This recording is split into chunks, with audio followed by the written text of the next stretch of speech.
All right, welcome back to our very first Breaking It Down. We'll take this portion of the show each day to try to really get into more detail about something that we think might benefit from a little further explanation. And we're going to start today our inaugural version with the case against our Treasury Secretary, Tim Geithner. As we all sit here today, this afternoon in January, Wall Street continues to exploit a policy of government-sponsored giveaways and secrecy in order to continue to pay themselves billions by harvesting your hard-earned tax money for their future enrichment. It's like harvesting trees back in the old days, except for now you just harvest people's money. Record-setting bonuses, in fact, due to banks like Goldman Sachs as early as next week. Yet instead of acting as our cop, Secretary of the Treasury Tim Geithner has become central to what may be a cover-up of the greatest theft in U.S. history. Here's the evidence. Count number one, the AIG emails. Recently released emails, of course, show Geithner's New York Federal Reserve Bank directing AIG to keep details of the 100 cents on the dollar bailout secret. A reversal, I would say, of the traditional role of government, which is to force companies to become more transparent so that shareholders and others can see what they're doing, not less transparent.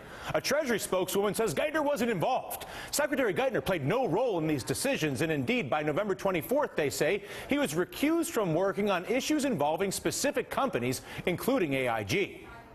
Friday, the White House defended the Treasury Secretary. These decisions did not raised to his level at the Fed. How do you know that he wasn't involved? He was a leader of the New York Fed. So. Right, but he wasn't on the emails that have been talked about and wasn't party to the decision that was being made. So he was not party to a decision to hide $62 billion in payouts of U.S. taxpayer money to firms that had become insolvent during Tim Geithner's 5-year watch running the New York Federal Reserve? Congressman Darrell Issa speculates that maybe Geithner wasn't on the emails in question because his people felt so strongly that they already knew their boss's intentions, they didn't feel the need to bother with the details. Count number two. Geithner said during confirmation hearings in March that he wasn't even a regulator.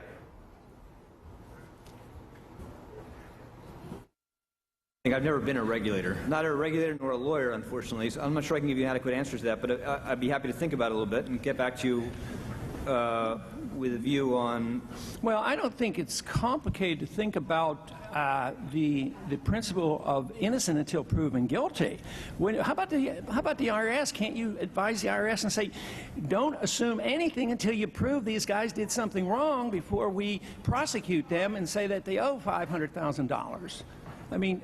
All right. According to the New York Federal Reserve's website, regulation, in fact, is the job of the man who collects a salary, a taxpayer-funded salary, running the New York Federal Reserve. And I quote, I went to the website earlier today just to make sure I hadn't gotten drunk at lunch, and it says, as part of our core mission, this is the New York Federal Reserve, we supervise and regulate financial institutions in the 2nd District. The 2nd District, of course, is the epicenter for the bailed out banks and the billion-dollar bonuses that they are on schedule to pay out once again as early as next week.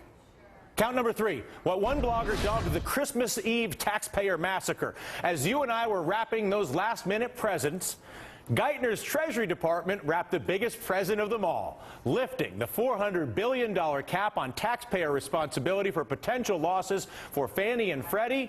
The new cap, unlimited, infinite taxpayer funds. Interesting timing, wouldn't you say? Christmas Eve, Tim? Really? Still no word on recovering the hundreds of millions paid to the CEOs who created the toxic mess we now call Fannie Mae and Freddie Mac. Count number four, Geithner's too cozy with certain banks. Remember those call logs when he first started? 80 contacts with Goldman Sachs, JP Morgan, and Citigroup in just 7 months' time.